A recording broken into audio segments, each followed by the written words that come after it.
नमस्कार, पल्लवीज मराठी रेसिपीजमध्ये तुमचं खूप खूप मनापासून स्वागत आहे. तर आज इथे मी घेऊन आलेली आहे अतिशय पांढरे शुभ्र आणि तेलात टाकताच चौपट फुलणारे सोप्यात सोपी पापडांची रेसिपी. हे पापड इतके सोपी आहेत की अगदी नवशिके सुद्धा पहिल्याच प्रयत्नामध्ये अगदी परफेक्ट असे हे पापड तयार करू शकतील. तसेच बॅचलर सुद्धा हे पापड बनवू शकतील, इतकी सोपी रेसिपी आहे. पापड अगदी पांढरे शुभ्र तयार होतात आणि काचेसारखे पारदर्शक असे तयार होतात. तेलात टाकतात चौपट फुलतात. आहे त्या आकाराच्या चौपट असे हे पापड फुलल्या जातात. खायला अतिशय खमंग आणि खुसखुशीत लागतात आणि तेलाचा इथे कुठेच वापर केलेला नाही, त्यामुळे पापड हे आपले वर्ष 2 वर्ष सहज टिकल्या जातात. चला तर मग रेसिपीला सुरुवात करूया. तर हे पापड तयार करण्यासाठी इथे आपण रव्याचा वापर करणार आहोत. तर हो, आपण हे रवा पापड तयार करणार आहोत. त्यासाठी इथे मी 2 वाटी रवा रात्रभर भिजवून घेतलेला होता. म्हणजे आदल्या दिवशी रवा छान 2 पाण्याने धुवून घ्यायचा, त्याच्यावरचं पाणी काढून घ्यायचं आणि हा रवा आपल्याला रात्रभर भरपूर पाणी टाकून भिजत ठेवायचा आहे. तर इथे मी साधारण जो आपण उपम्यासाठी रवा घेतो तोच रवा इथे मी घेतलेला आहे. अगदी ह्या वाटीने मोजून 2 वाटी रवा मी इथे घेतलेला आहे. रवा घेताना जर तुमच्याकडे जाड रवा असेल तर तो मिक्सरला तुम्ही फिरवून घ्यायचा, म्हणजे तो रवा बारीक होईल. आता रव्याला धुताना आपल्याला रव्यामध्ये पाणी टाकायचं, ते एकदा फिरवून घ्यायचं आणि त्याच्यावरती आलेलं पाणी आपल्याला काढून घ्यायचं आहे. असं आपल्याला 2दा करून हा रवा भरपूर पाणी टाकून रात्रभर भिजत ठेवायचा आहे. आता दुसऱ्या दिवशी त्याच्यावरती आलेलं पाणी आपल्याला हळूवारपणे काढून घ्यायचं आहे. व्हिडिओत दाखवल्याप्रमाणे आपल्याला अशा पद्धतीने ते पाणी काढून घ्यायचं आहे आणि तुम्ही खाली बघू शकता अगदी रात्रभरात रवा खूप छान असा भिजला गेलेला आहे. आपल्याला खूप जास्त दिवस न ठेवता फक्त एक रात्रभरच हा रवा भिजत ठेवायचा आहे. रवा भिजल्यामुळे काय होतं की रव्याचे पापड अतिशय छान तयार होतात आणि रवा छान मुरल्या जातो, त्यामुळे पापड अतिशय छान तयार होतात. आता रवा अतिशय घट्ट झालेला आहे, त्यामुळे थोडंसं आपल्याला पातळ करून घ्यायचंय, म्हणून मी 1 वाटी त्यामध्ये पाणी टाकलेलं आहे. पाणी आणि रवा छान आपल्याला चम्मचच्या मदतीने मिक्स करून घ्यायचंय. आता पापड बनवण्यासाठी इथे आपण पळी पापड बनवत आहोत. त्यासाठी इथे मी कुकर घेतलेला आहे आणि कुकरमध्ये 1 वाटीचं प्रमाण जर आपण बघितलं तर 1 वाटी रव्याला आपल्याला इथे 8 वाटी पाणी घ्यायचं आहे.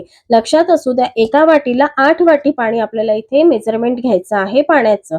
तर इथे मी 2 वाटी रवा घेतलेला होता, म्हणून मी इथे 17 वाटी पाणी घेत आहे. कारण 1 वाटी मी जास्तीचं पाणी यामध्ये टाकत आहे. हे पापड मी नेहमी बनवते, त्यामुळे त्याला किती पाणी लागतं हे मला त्याचा अंदाजा माहिती आहे, म्हणून मी 1 वाटी सुरुवातीला जास्तीचं पाणी यामध्ये ऍड केलेलं आहे.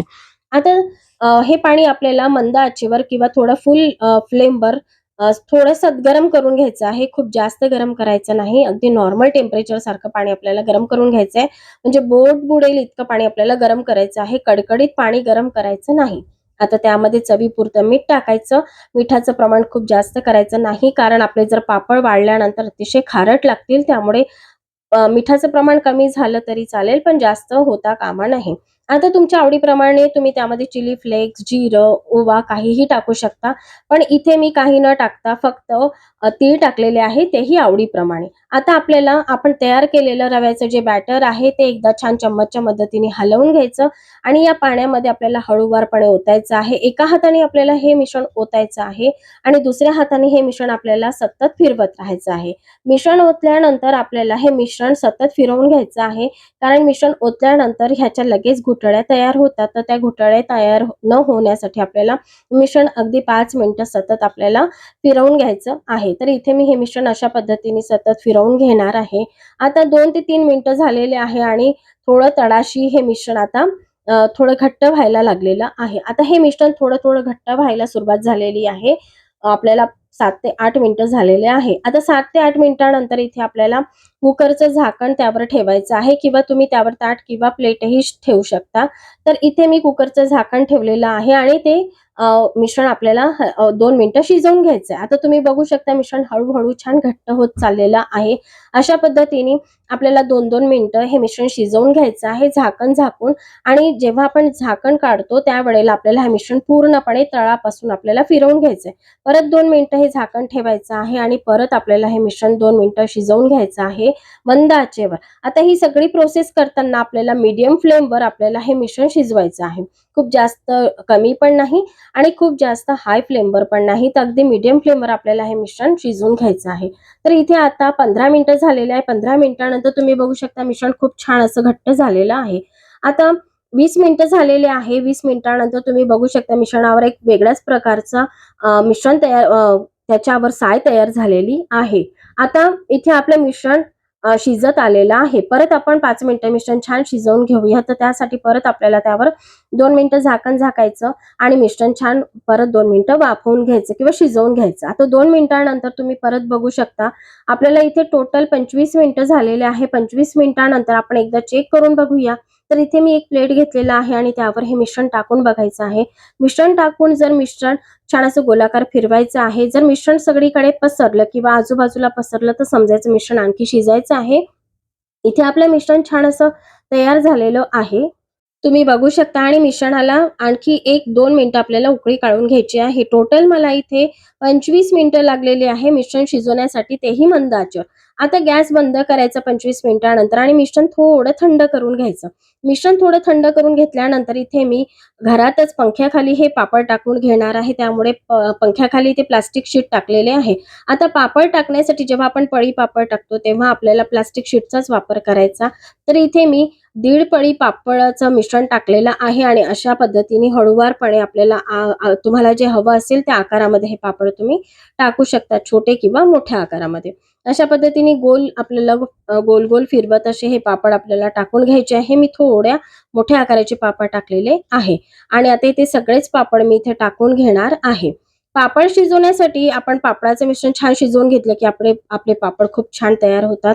इथे सगळे पापड तयार झालेले आहे. एका रात्रभरात पंख्याखाली मी वाळवून घेतले आणि तुम्ही बघू शकता दुसऱ्या दिवशी पापड अशा पद्धतीने तयार झालेले आहेत. आता हे पापड आपल्याला हळूवारपणे अलगदपणे काढून घ्यायचे आहे आणि त्याच्याच उलट दिशेने आपल्याला ताटामध्ये परातीत काढून उन्हामध्ये ठेवायचे आहे. तर इथे मी 2 दिवस कडकडीत उन्हात हे पापड ठेवलेले आहे, तुम्ही बघू शकता. आणि 2 दिवसानंतर आता इथे आपले मस्त असे पांढरे शुभ्र आणि पारदर्शक काचेसारखे पापड तयार झालेले आहे. आणि त्यामध्ये जो आपण तीळ टाकलेली होती तीळ सुद्धा किती सुंदर दिसत आहे आणि अतिशय सुंदर असे पापड तयार झालेले आहे. 2 दिवस छान असे कडकडीत उन्हात वाळल्यानंतर पापड मस्त असे तयार होतात. पापडांना आपल्याला ऊन दाखवायची गरज असतेच. जर आपण पापडांना उन्हात ठेवू नाही शकलं तरी पण 2 ते 3 दिवस आपल्याला छान जिथे ऊन येत असेल तिथे पापड ठेवायचे आहेत.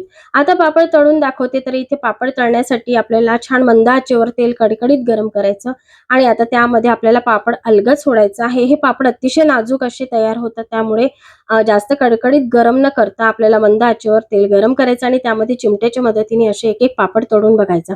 आता तुम्ही बघू शकता पापड आहे त्या आकाराच्या चौपट फुललेला आहे. दिसायलाही अतिशय पांढरा शुभ्र असा पापड तयार झालेला आहे. खूप सोपी पद्धत आहे. फक्त रवा भिजू घालायचा आणि रव्याला जितकं पाणी लागेल, एका वाटीला 8 वाटी पाण्याचं प्रमाण घेतलेलं आहे. म्हणजे इथे 17 वाटी पाणी, मी 18 वाटी पाणी घेतलेलं आहे टोटल. आणि त्यामध्ये रवा आपल्याला 25 मिनिटं शिजवून घ्यायचा आहे. शिजल्यानंतर प्लास्टिक शीटवर आपल्याला छान गोल गोल करत त्याचे पापड टाकायचे आहे आणि मस्त असे पापड तयार झालेले आहे. तुम्ही बघू शकता आहे त्या आकाराचे चौपट पापड फुललेला आहे. खमंग खुसखुशीत पापड झालेला, अगदी प्लेट भरून पापड तयार झालेला आहे. तर इथे मी कुकरचा वापर हे जास्त प्रमाणात मिश्रण असल्यामुळे केलेला आहे. जर तुमच्याकडे मोठ्या साईजचं पातेलं किंवा कढई असेल तर ते तुम्ही त्याचा वापर करू शकता, पण ते जाड बुडाचं असायला हवं. चला तर मग पुन्हा भेटूया अशा नवनवीन वाळवण रेसिपी सोबत. तोपर्यंत धन्यवाद.